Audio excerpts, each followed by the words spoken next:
In this video, I'm going to discuss a little issue that I've been having trying to breed my short fin snow white bristlenose plecos. So any of you who follow my page on here or might have seen some of the stuff I've written on some of the Facebook pages or banned might know that I've had a little bit of difficulty with these short fin snow white bristlenose pleco. I have not been able to really get a successful spawn going. I originally paid a good amount of money for a male, and then for a female I paired them up, but it just didn't work out. The male was huge, and I think he was either bullying the female or she just died randomly, but she passed away. I did a video on that probably a few months ago, and then I got rid of the male because he was just giant. So I started with two new young females. I grew them out, got some size on them, and then I paired them up with a male that was just a little bit smaller than them. So I have the trio, the two females and a male, in a 20-gallon long, and they've been doing great for the last few months. They get along very well.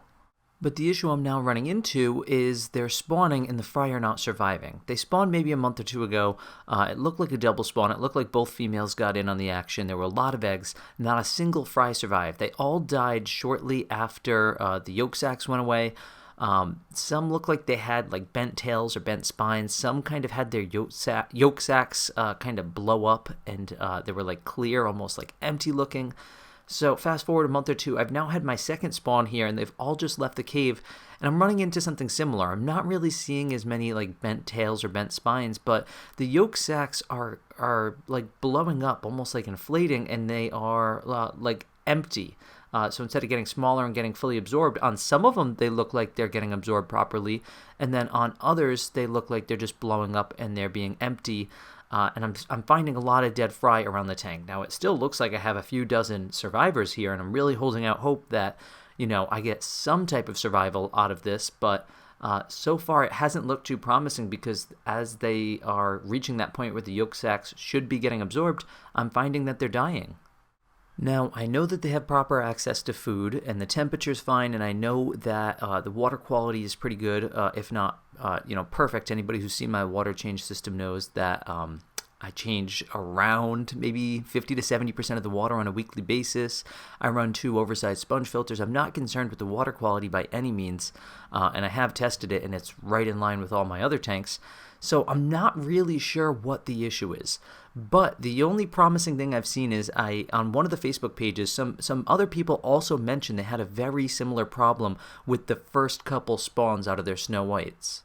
And they did indicate that the problem did resolve itself after a period of time, after, maybe the 4th, 5th, 6th spawn. So I'm hoping that that's the case here, and that this resolves itself as well, and that these fry start having a much higher survival rate. But if not, I'm just about ready to give up on the snow whites.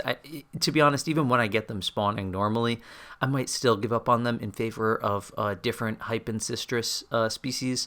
I've talked about it a lot with you guys, I think, about how I'm just moving more towards the hypensistrus and towards the plecos that throw less fry but throw more valuable fry, because I'd rather raise up 15 fry that are each valued at $100 to $200 as opposed to 150 fry that are each valued at $10 to $20. It's just a lot easier on my tanks, less food, less filtration needed to raise up a smaller amount of higher value fry. But with that being said, I do still have this trio of the short fin snow whites, and I do still have a long fin green dragon pair, and I would like to do L183 at some point in the future. I just don't have the tank space right now, but there are still some ancestral species that do interest me, and I wouldn't mind keeping in a fish room. But anyways, that is the little issue that I'm having with breeding these snow white bristlenose pleco now. I'm hoping that the issue sorts itself out like it did for some other people. If you also had a similar issue when you were trying to breed snow white bristlenose plecos, please let me know down in the comments down below. And if you found this video helpful in any way at all, hit that like button. And if you're new to my channel and you want to see lots of great pleco and aquarium and DIY content, just like this video, hit that subscribe button. And as always, thank you for watching.